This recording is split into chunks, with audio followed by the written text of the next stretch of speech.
The old carnival rolled into our small town on a crisp autumn evening. The smell of cotton candy and popcorn filled the air, mixing with the earthy scent of fallen leaves. I'd always loved carnivals, but this one felt different from the moment I stepped onto the fairgrounds. Nestled between the Ferris wheel and the carousel stood an attraction that caught my eye, the Funhouse of Frights.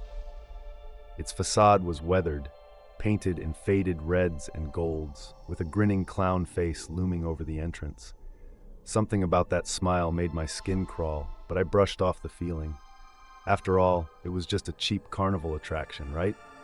As I approached the ticket booth, an old carny with a glass eye fixed me with an unsettling stare. "You sure you want to go in there, kid?" he rasped, his voice like gravel. "Some say it ain't all smoke and mirrors." I laughed nervously, handing over my tickets. "I'm sure I can handle a few plastic skeletons and strobe lights," I replied to sound braver than I felt. The carny shrugged, his good eye gleaming with what looked like pity. "Your funeral," he muttered, pulling the lever to open the entrance. As I stepped into the darkness, the door slammed shut behind me with a finality that made my heart skip a beat. Little did I know, I was about to discover the true meaning of fear. The initial rooms were exactly what I'd expected: distorting mirrors, spinning tunnels, and cheesy animatronics. But as I ventured deeper, the atmosphere shifted. The air grew cold, and an oppressive silence fell, broken only by my footsteps and increasingly rapid breathing. In the Hall of Mirrors, I caught glimpses of figures that weren't my reflection. Shadowy forms darted just out of sight, their movements too fluid to be mechanical props. I tried to rationalize it as clever lighting tricks, but deep down, I knew something was terribly wrong. The clown room was where things took a truly sinister turn. As I walked past a row of lifeless mannequins, one suddenly turned its head to follow me. Its painted smile stretched impossibly wide, revealing rows of needle-sharp teeth. I stumbled backward, my heart pounding, only to bump into something solid behind me. Whirling around, I found myself face to face with a ghostly apparition of a young girl, her eyes hollow and pleading. "Help us," she whispered, her voice echoing as if from a great distance. "We're trapped here. You have to break the curse." Before I could respond, she vanished, leaving behind only a lingering chill. Panic rising in my throat, I tried to retrace my steps to the exit, but the layout had changed. Corridors twisted in impossible ways, and doors led to rooms I hadn't seen before. It dawned on me with horrifying clarity. I wasn't just in a funhouse, I was in a supernatural trap, and the ghosts of its victims were all around me. As I wandered through the ever-shifting maze, whispers and shadows continued to plague me. Spectral figures flickered in and out of existence, each bearing signs of gruesome fates. A man with a broken neck, a woman with burn scars covering half her face, children with sunken cheeks and desperate eyes. In a dimly lit room filled with old carnival memorabilia, I found a weathered journal. Its pages told a chilling tale of the funhouse's origins. Built in the 1920s, it was the brainchild of a man named Ezra Blackwood, a carnival owner with a penchant for the occult.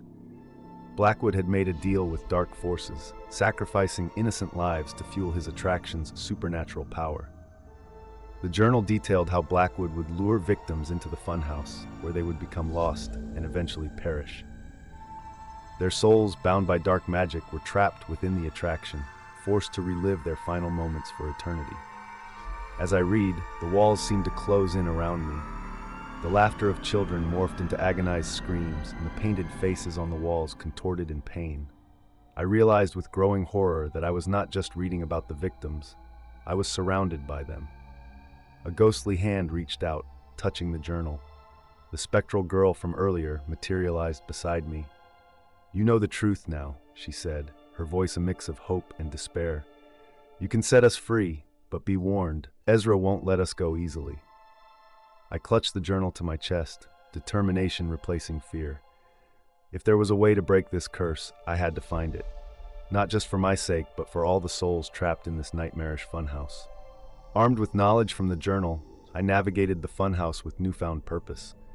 The ghosts, sensing my intent, began to guide me, leading me through hidden passages and warning me of dangers ahead. In the heart of the maze, I found a chamber that reeked of decay and dark magic. Arcane symbols covered the walls, and at the center stood a grotesque carousel horse, its eyes glowing with an unholy light. This, I realized, was the source of the curse. As I approached, the air crackled with malevolent energy. The ghostly figures around me grew agitated, their forms flickering like static on an old TV. Suddenly, a booming laugh filled the room, and the spirit of Ezra Blackwood materialized before me. He was a towering figure, dressed in a ringmaster's outfit stained with blood. His eyes burned with hellfire as he sneered at me. "Another fool thinks they can break my curse," he taunted. "Your soul will join the others, feeding my power for eternity." Blackwood lunged at me, his form shifting between man and monster. I dodged, frantically searching the journal for a way to stop him. The ghosts of his victims rallied around me, their combined energy creating a barrier between us and their tormentor. In that moment of protection, I found what I needed, an incantation to reverse the dark ritual. As Blackwood howled in rage, I began to recite the words, my voice growing stronger with each syllable. The carousel horse began to crack, light pouring from its fissures. Blackwood's form began to disintegrate, his howls of defiance turning to screams of despair. I pressed on, determined to see this through to the end. With a final, thunderous crack, the carousel horse shattered, releasing a blinding burst of light. Blackwood's spirit was torn apart, his power broken. The funhouse shuddered and groaned around us, the walls melting away like a bad dream. As the light faded, I found myself standing in the ruins of the old attraction. The ghosts of Blackwood's victims surrounded me, their forms growing transparent as the curse lifted. The spectral girl approached, a smile of gratitude on her face. "Thank you," she whispered, her voice fading like a distant echo. "We're free now." One by one, the spirits vanished, finally at peace after decades of torment. Dawn was breaking as I stumbled out of the decaying funhouse. The carnival around me looked different now, older, abandoned. I realized with a start that what had felt like hours inside had been days in the outside world. The authorities arrived soon after, alerted by my frantic calls. They found the remains of Blackwood's victims buried beneath the funhouse, bringing closure to countless cold cases and missing persons reports spanning nearly a century. As for me, I was left to grapple with the aftermath of my supernatural ordeal. Few believed my story, dismissing it as trauma-induced delusions. But I knew the truth, and I carried with me the weight of the souls I had helped free. The old carnival grounds were demolished, and a memorial park was built in its place. Sometimes on quiet nights, I visit and swear I can hear the faint laughter of children, not the tormented screams of trapped spirits, but the joyful sounds of souls at peace, finally free from the cursed funhouse.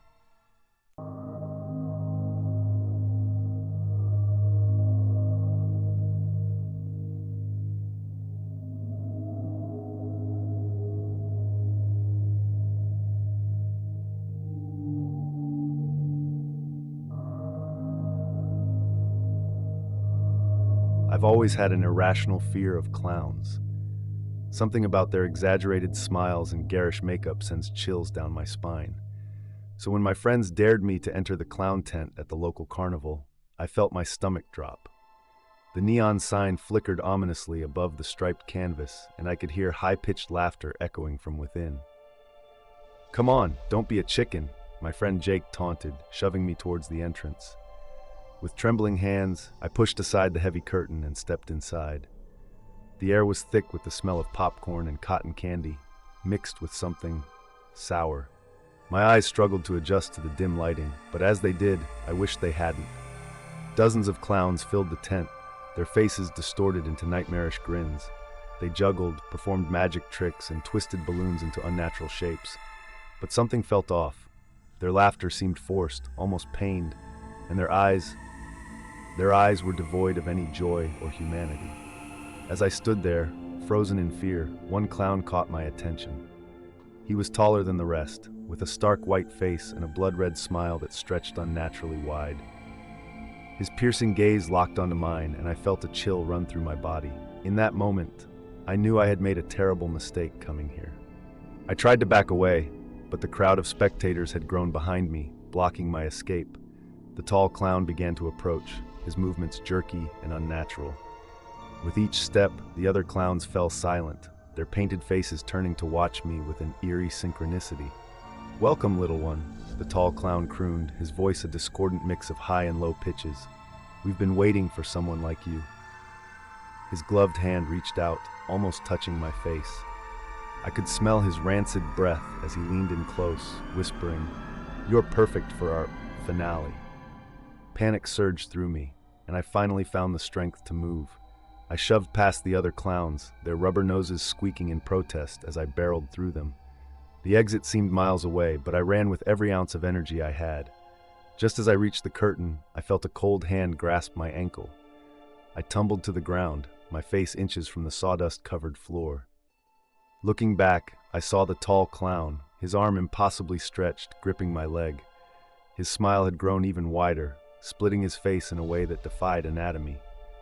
"You can run," he hissed, "but you can't hide from the laughter." With a final burst of adrenaline, I kicked free and burst out of the tent. I didn't stop running until I reached the parking lot, my friends nowhere in sight. As I gasped for air, I heard a faint cackling laugh on the wind. Something told me this nightmare was far from over. The days following my encounter at the carnival were filled with an overwhelming sense of dread. I couldn't shake the feeling that I was being watched. Everywhere I went, I caught glimpses of white face paint and red noses in my peripheral vision. The sound of distant, maniacal laughter seemed to follow me like a shadow.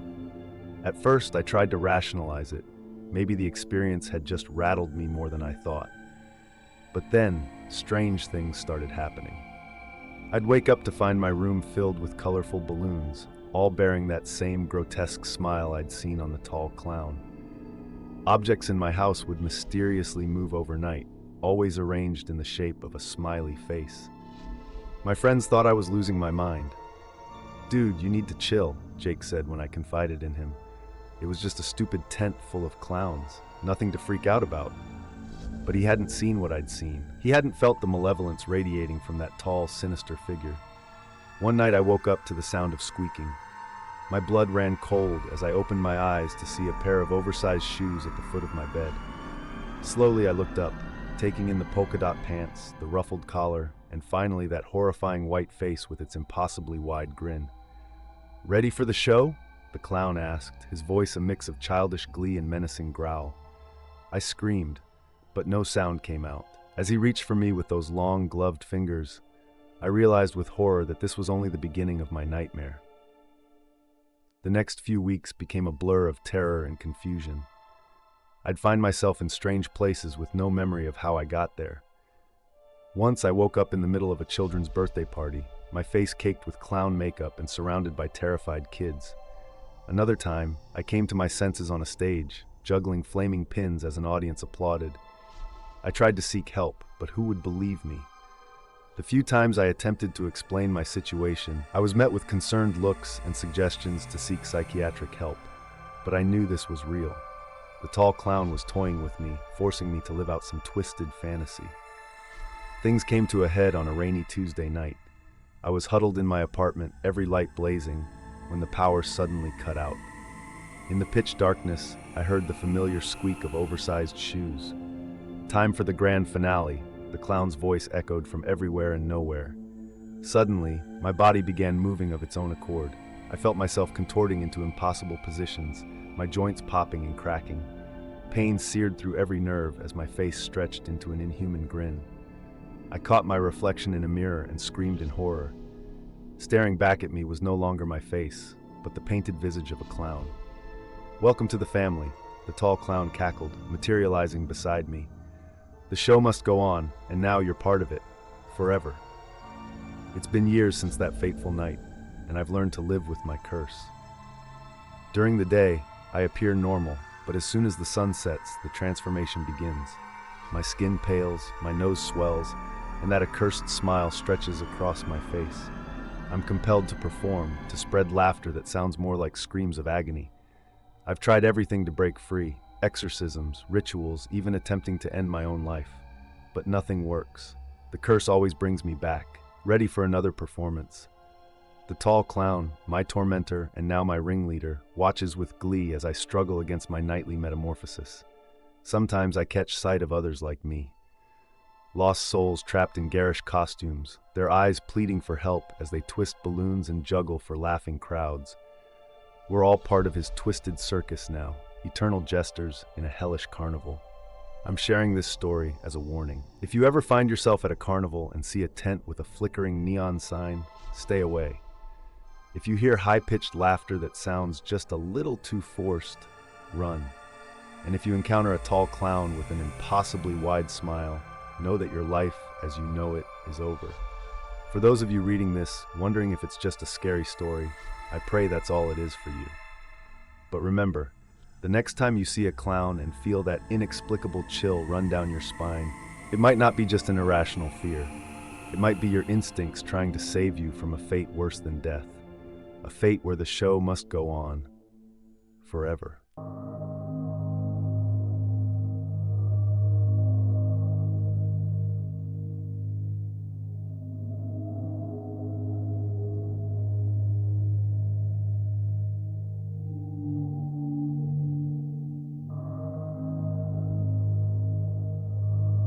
I've always been fascinated by magic, but I never thought it would lead to the most terrifying night of my life. My best friend Sarah and I were ecstatic when we heard about the traveling carnival coming to our small town. The main attraction? A world-renowned magician known only as the Enchantress. As we entered the dimly lit tent, the air crackled with anticipation.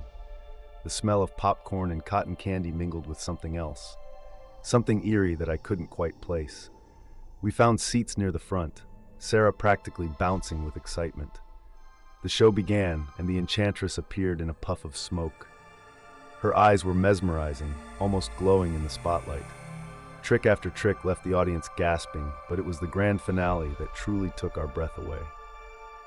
For my final act, the Enchantress announced, her voice silky smooth, "I will make my assistant disappear forever." The crowd laughed nervously, but I felt a chill run down my spine. Something about her tone seemed off. The assistant stepped into a large, ornate box. With a flourish, the Enchantress waved her wand and the box began to spin. Faster and faster it went until it was just a blur. Then, suddenly, it stopped. The magician opened the box with a dramatic gesture, and it was empty. The audience erupted in applause, but I couldn't shake the feeling that something was terribly wrong. As the crowd began to disperse, I turned to Sarah to share my unease, but the seat beside me was empty. Sarah was gone. Panic set in as I frantically searched the tent. "Sarah!" I called out, my voice lost in the excited chatter of the departing crowd. I pushed my way backstage, hoping to find her waiting to surprise me. Instead, I found the Enchantress, calmly removing her stage makeup. Her eyes met mine in the mirror, and that same chill from earlier returned tenfold. "Can I help you?" she asked, her voice dripping with false sweetness. "My friend," I stammered. "She's missing. I thought maybe she came back here." The Enchantress smiled, but it didn't reach her eyes. "I'm sorry, dear. No one's come back here." As I turned to leave, something caught my eye. A small, ornate key hung from a chain around her neck. It looked oddly familiar, and then it hit me. It was identical to the one Sarah always wore, a gift from her grandmother. My heart raced as I mumbled an apology and fled the tent. Outside, the carnival was in full swing, but I barely noticed the lights and laughter. My mind was reeling. Could it be possible? Was the Enchantress using real magic? I spent the next few hours searching every inch of the carnival, growing more desperate with each passing minute. As the night wore on, I overheard snippets of conversation from other worried families. More people were missing. Determined to uncover the truth, I decided to stay until the carnival closed. I hid behind a row of game booths, watching as the last of the visitors trickled out. The cheerful music faded, replaced by an eerie silence. And then I saw her, the Enchantress, slipping away from the main area towards a secluded trailer. With my heart pounding, I followed her at a distance. The trailer was old and weathered, covered in strange symbols that seemed to shimmer in the moonlight. As the Enchantress entered, I crept closer, peering through a grimy window. What I saw inside made my blood run cold. The walls were lined with dozens of small, intricately carved boxes, each one pulsing with an otherworldly light. And there, on a central table, was the large box from the show, the one Sarah had disappeared into. The Enchantress approached it, key in hand. As she inserted it into a hidden lock, the box began to glow. She opened it, and I had to stifle a scream. Inside was Sarah, but she was different. She looked like a living doll, her eyes glassy and unfocused. "Another fine addition to my collection," the enchantress murmured, lifting Sarah out with surprising ease. I watched in horror as she placed my friend into one of the smaller boxes on the wall. The moment the lid closed, the box began to pulse with that same eerie light. Suddenly, a hand grabbed my shoulder. I spun around, coming face to face with a large, menacing man, the enchantress's assistant from the show. "Well, well," he growled. "Looks like we have a little spy." I tried to run, but his grip was like iron. He dragged me into the trailer, where the enchantress waited with a cruel smile. "My dear," she purred, "didn't anyone ever tell you that curiosity killed the cat?" She held up her key, which now glowed with an unnatural light. "But don't worry, you'll make a lovely addition to my collection." I struggled against the assistant's grip, my mind racing for a way out. The enchantress approached, key outstretched, her eyes gleaming with malevolent glee. "Why are you doing this?" I managed to choke out. She paused, tilting her head. "Why? For power, of course. Each soul I collect adds to my magic, and soon I'll have enough to bend reality itself to my will." As she spoke, I noticed something. The key around her neck, Sarah's key, it was glowing too, pulsing in time with the boxes on the wall. An idea formed, born of desperation and adrenaline. With all my strength, I kicked out, catching the enchantress off guard. She stumbled, and in that moment of confusion, I lunged forward, grabbing the chain around her neck. It snapped free as the assistant pulled me back. "No!" The enchantress shrieked, her composure shattering. I clutched Sarah's key tightly, and suddenly, I felt a surge of energy course through me. The assistant's grip loosened, and I broke free, darting towards the wall of boxes. "Stop her!" The enchantress screamed, but it was too late. I pressed the key against the nearest box, and it sprung open. A blinding light filled the trailer, and I heard the sound of shattering glass as every box burst open simultaneously. The air was filled with swirling lights, souls, I realized, each racing towards freedom. I caught a glimpse of Sarah, her form solidifying as she was pulled from her prison. The enchantress wailed, her power draining as her collection dispersed.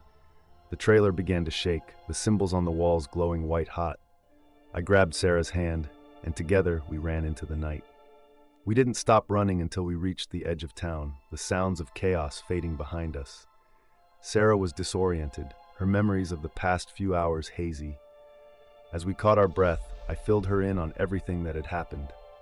"I can't believe it," she whispered, clutching her grandmother's key. "Real magic, and we barely escaped." As dawn broke, we made our way back to the carnival grounds, but where the tents and rides had stood just hours before, there was nothing but an empty field. It was as if the carnival had never existed. In the days that followed, missing person reports flooded in from every town the carnival had visited. But just as quickly, they were withdrawn as people mysteriously reappeared, with no memory of where they'd been. Sarah and I tried to tell our story, but no one believed us. To the world, it was just another traveling carnival that had come and gone. But we knew the truth. I still have nightmares about that night. Sometimes, I wake up in a cold sweat, convinced I'm trapped in one of those small boxes, my sole fuel for a mad magician's power. In those moments, I reach for Sarah's key, which she insisted I keep. Its familiar weight reminds me that it wasn't just a dream. We've moved on with our lives, but we're always watching. Every time we hear about a new carnival coming to town, we're on alert, because we know the truth. Real magic exists in this world, and sometimes it comes with a terrible price. The next time you visit a carnival, remember our story, and whatever you do, don't volunteer for the disappearing act.